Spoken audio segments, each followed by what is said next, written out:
Isang magandang araw po sa inyo po lahat. Ito po ang inyo pong lingkod, Top Soft Serve Ice Cream. So for today's video, sasagutin po natin yung isa sa mga concern ng ating mga kababayan.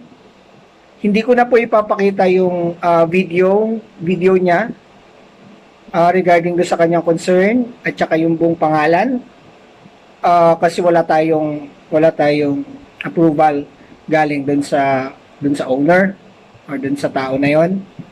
So pangalanan na lang natin siya sa pangalang Miss Salvo. Okay, Miss Salvo, sana kung napapanood mo itong video na to, sana makatulong ito para mabigyan ka ng idea kung paano mo susolusyonan yung problema mo. Well, anyway, ang problema po niya ay umaandar yung kanyang soft serve ice cream, nagdi-dispense siya, pero walang lumalabas. So, basically, pag umaandar yung ating machine, umaandar yung ating ice cream machine, walang problema yung ating AVR. Okay, walang problema kasi gumagana yung machine mo. Pag gumana yung machine mo, ibig sabihin, working yung AVR mo. So, skip na tayo dun sa issue na yon, sa AVR na yan, kasi working yung iyong machine, gumagana, umaandar. Okay? Now, yung sa topic, yung sa question mo naman, or yung topic na tinatanong mo sa akin, bakit wala kang nadi-dispense na ice cream? Sana mapanood mo tong videos, sana makatulong sa'yo, magkaroon ka ng idea. Bigyan mo ko ng comments. Okay, kung paano mo ginawa, kung ano naging resulta, para kung sakaling meron akong idea, may share ko sa'yo, at marami rin na makapanood. Kung sakaling may mga kababayan din tayo na ganito rin yung issue, at least alam nila yung gagawin nila. Magkaroon sila ng idea. Okay? So, sa mga kababayan ko na nagbi-business ng soft serve ice cream, humihingi lang po ako sa inyo ng konting suporta sa aming channel. Please do like, share, and subscribe. Pahit na rin po ng ating notification bell para lagi po kayong updated sa mga gagawin naming videos. Tsaka isang like naman po. Sana panoorin nyo po yung video hanggang sa matapos para magkaroon kayo ng idea doon sa problema ng ating isa sa mga kababayan natin na nagbe-business. Okay, eto na po yung video. Play na po natin! So, ito na yung ating machine. So, to check po, may salvo, no? Make sure lang na ayun, okay yung inyong machine, malinis na. Wala, empty na dapat yan pagka nag-check ka. Para walang tatagas. So, ayun yung butas. Diyan tayo naglalagay ng ating premix. So, pag nagbuhos ka ng premix, dapat pumasok yan dun sa butas. So, eto po yung nilalagay natin sa butas na yon, yung tube na yan. Hindi na po ako naglalagay nito. Same din naman. So, ang position kasi niyan, andyan, patayo. Eto po ay may butas. So, pag nilagay kasi natin, dito papasok sa butas na to, yung premix natin. Yung iba, meron siyang adjustable na mga butas na maliit. So, check nyo na lang po yung mga ganito ninyo. Pero ako po hindi na ako naglalagay ng ganito eh. So, ganun din naman, same lang. So, inaalis ko na po yan. Okay? So, ayan yung butas niya. Okay, for this part naman ng video natin, ito, tinanggal ko na yung takip. So, tanggalin lang natin to. Ito po yung tinatawag nating feeding tube. Ito siya. So, feeding tube, dyan pumapasok yung premix natin. So, kung may issue dito sa'yo, Miss Salvo, makikita mo na agad. Kasi rubber yan, malambot. Okay, so, dyan pa lang malalaman mo na kung may pumapasok ba talaga na premix o wala. At ang position po niyan pag ganito. Kaya imposibleng walang pumasok na premix sa loob ng iyong machine. This picture po ay this is not mine, hindi yan akin. So, this is for educational purposes only. Okay? So, yan, linisin lang natin siya, punasan natin. Tanggalin lang natin yung mga tubig-tubig. Okay, ayan. So, dyan sa part na yan, ayan, nakikita ninyo yung posisyon ng lalagyan natin ng feeding tube. Okay, so again, papasok dito yung premix natin. Dyan sa butas, lulusot yung ating premix. Dadaan dito sa feeding tube. Papasok sa loob ng ating parang yung haluan natin ng ice cream. So, ito naman po yung head. Check natin din yung head. Okay. Make sure na tama yung pagkakalagay ng rubber. So, sa rubber natin, meron dyan matambok, parang hams. Yan yung nasa loob. And then, dapat flat siya. Okay. Again po, check po ninyo yung rubber din ninyo. Ayan yung bilog na yan. Yan yung nasa loob nung guide. Yung parang butas. Okay. Dapat flat yan. Ayan o, flat. Okay. And then, check natin ito. Ayan, yung dispensing tube. Okay, alisin lang natin yung mga handle, tsaka yung lock. Ito po ay para ma-check ninyo, may salvo, kung working ba talaga yung dito ninyo sa part na to. Ayan yung inyong dispensing tube.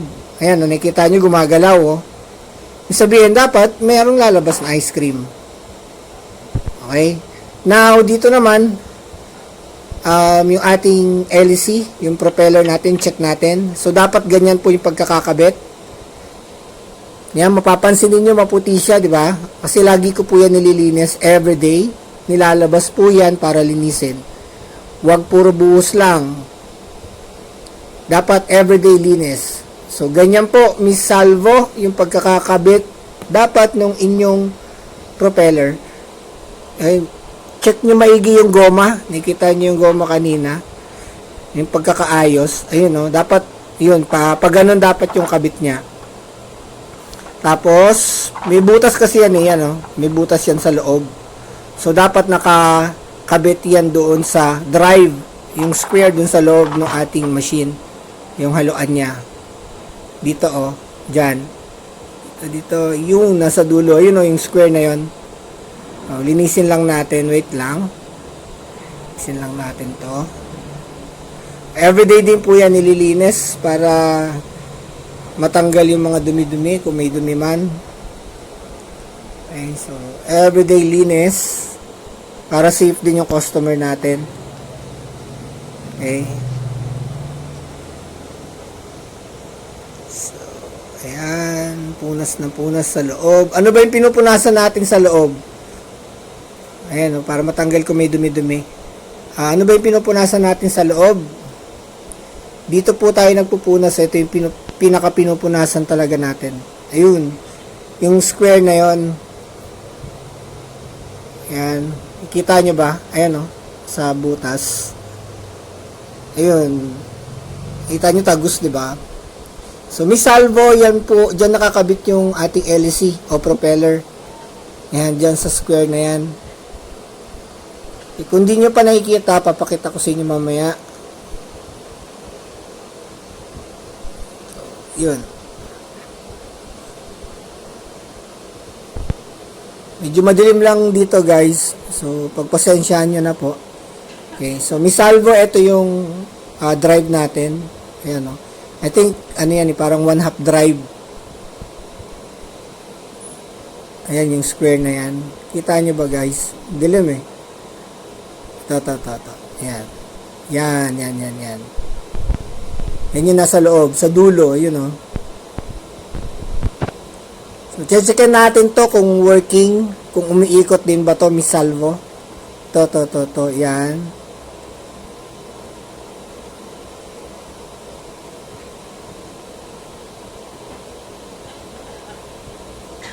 So, dito, ayusin lang natin.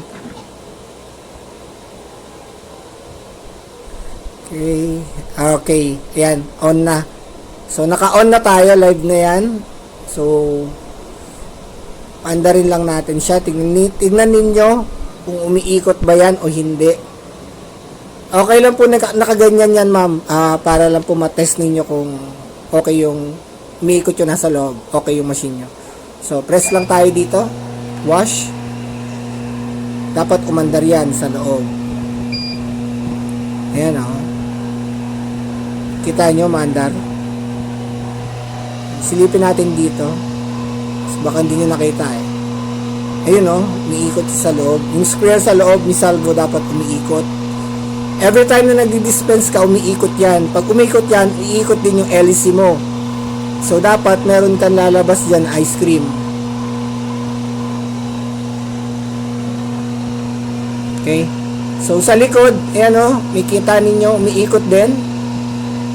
Umiilaw na pula, yan po yung ating sensor. Ayan, sensor po yan, yung pula na yan. So, patay lang natin. Off na natin siya. So, kung sakaling wala kang problema doon, dapat gumagana yung ano mo, yung ice cream machine mo. Nagde-dispense yan dapat. So, doon pala may kita mo na kung anong problema mo. Kung wala pa rin doon, or ayaw umikot ng machine mo, nandito ka na magkakaproblema sa motor gear. At saka dito sa makina mo, dito sa baba. Ito. Yan. Diyan ay magiging next na issue mo yan. Kung hindi yan umiikot, yung square na yan. So, hanggang dito na lang po. Miss Salvo, sana nakatulong ako. Please do like, share, and subscribe po dun sa aming channel. Tulungan nyo po kami mapalago yung ating channel at marami pong makapanood ng ating mga videos. Maraming salamat po sa inyo po lahat. Thank you po. Bye.